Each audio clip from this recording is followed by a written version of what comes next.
What's up guys, welcome back to Ottawa Games. Thomas here, and this week I wanted to take a break from 40k and talk a little bit about Magic the Gathering. As you guys know, I do play Magic the Gathering primarily with the Commander format, but also have entered into the Cube format and created my own Commander Cube.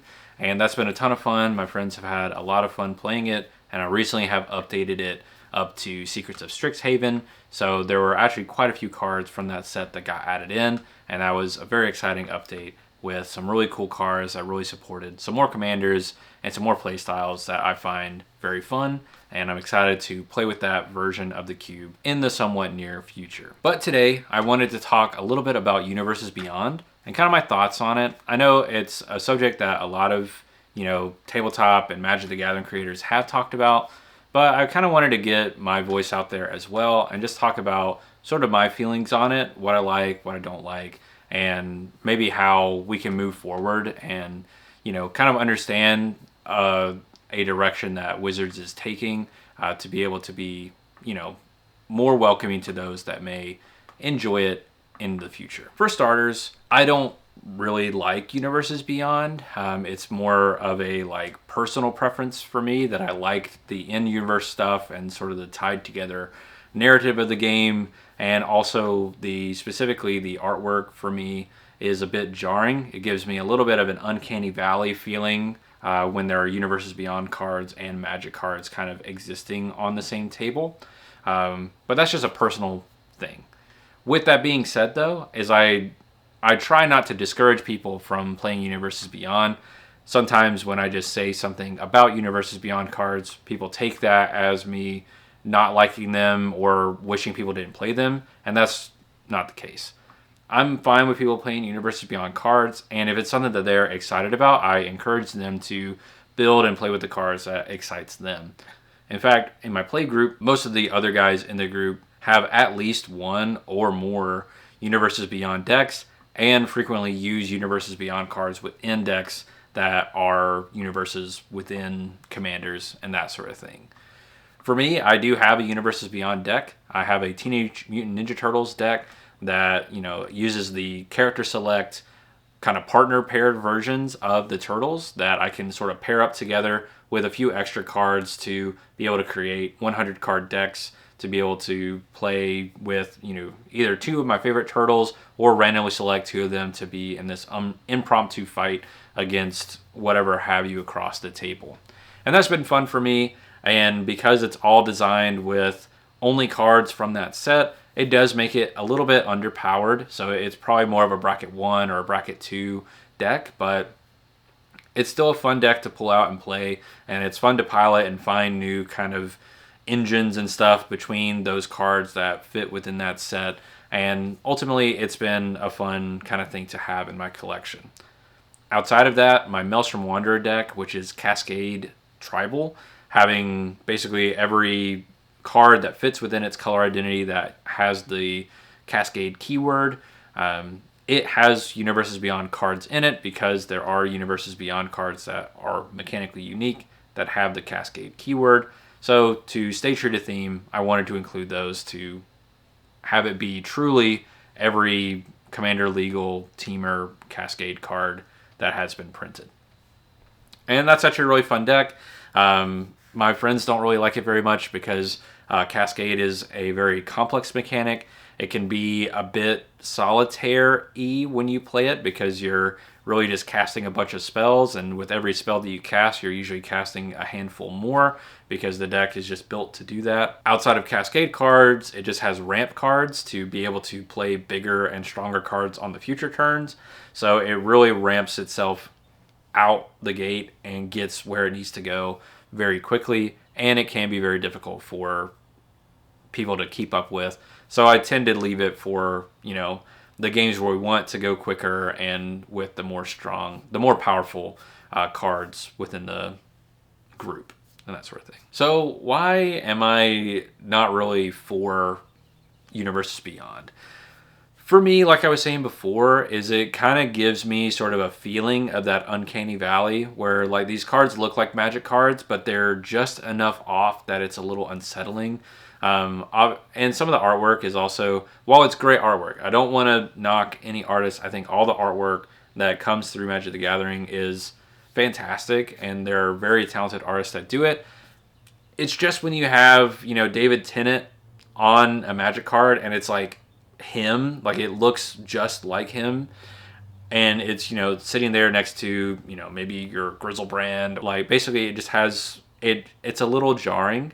I don't know if they had used the Universes Within border on Universes Beyond cards, if that would help or hinder it, but it's just like, it feels very odd and a little bit off-putting for me. And, I know people talk about that idea of like, it really breaks the immersion, it breaks this, it breaks that.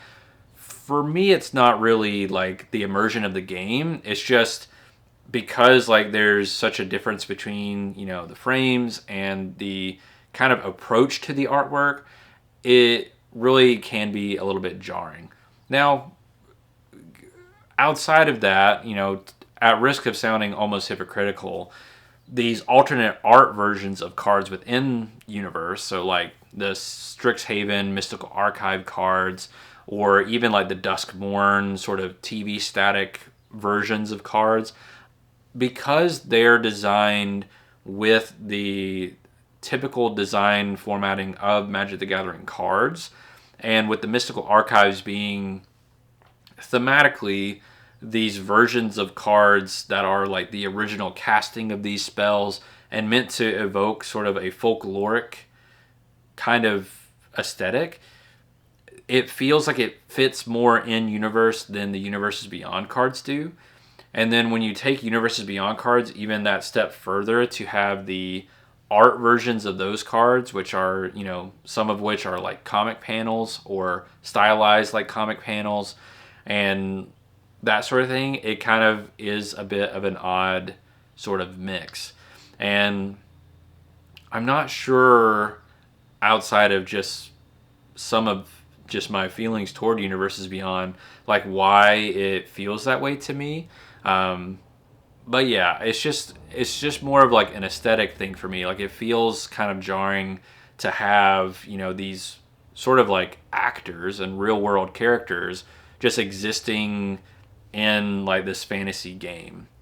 And what's interesting though is if I take a look back in my personal history of Magic, is I remember when Kaladesh was being presented, and I remember hearing people at the game shop basically saying that Magic was over with that set because they're like, oh, why are these like machines and like steampunk? Why is that coming into Magic the Gathering and that sort of thing? I remember some people even being like weird about Amonkhet being like Egyptian themed because, most of Magic's history up to that point was primarily like your typical like medieval fantasy with some sci-fi elements, with like Mirrodin and the Phyrexians.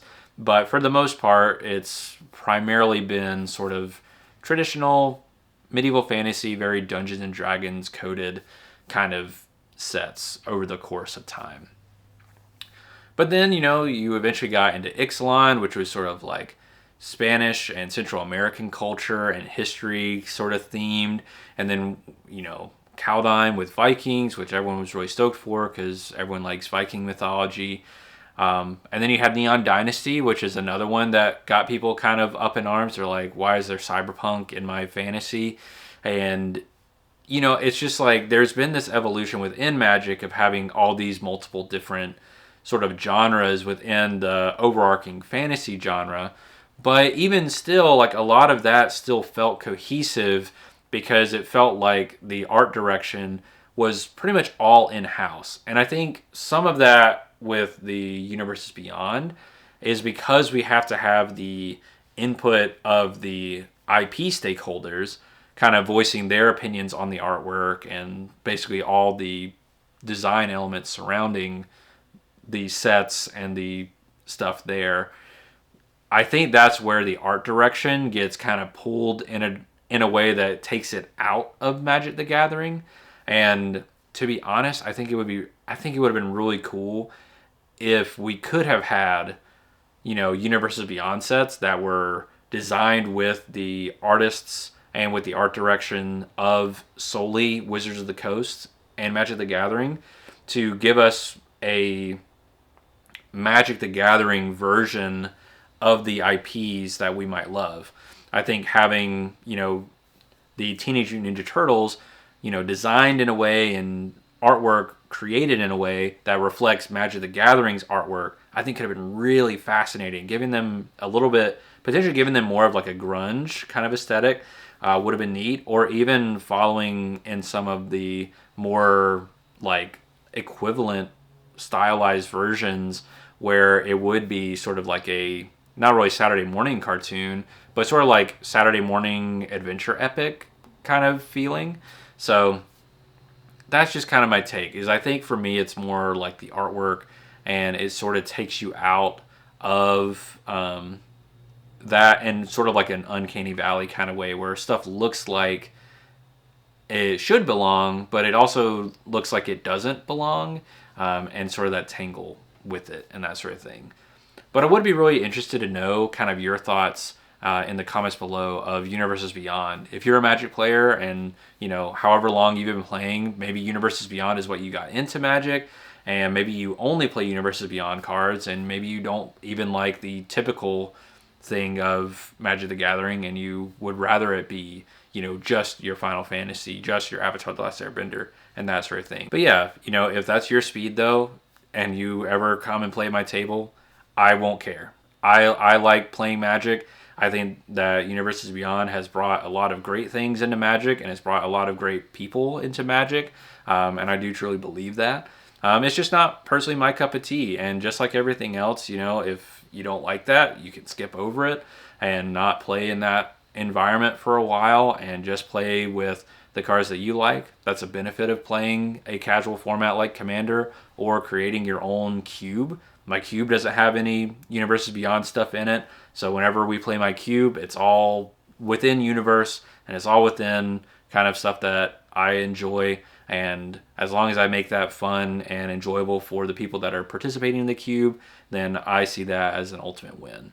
But thank you guys so much for watching. I know this is a little different than some of my normal videos, but I do kind of think that Magic the Gathering is becoming a little bit more a part of my hobbying and sort of gaming journey right now. So there may be some more Magic the Gathering videos coming out shortly and soon across the channel. So if you're into that, please let me know. You can like this video or comment down below what you'd like to see in the future, and I'll do my best to make that happen. But also, I'll still be making videos about 40K, especially as 11th edition closes in. But thank you guys so much for watching, and I will see you all in the next one.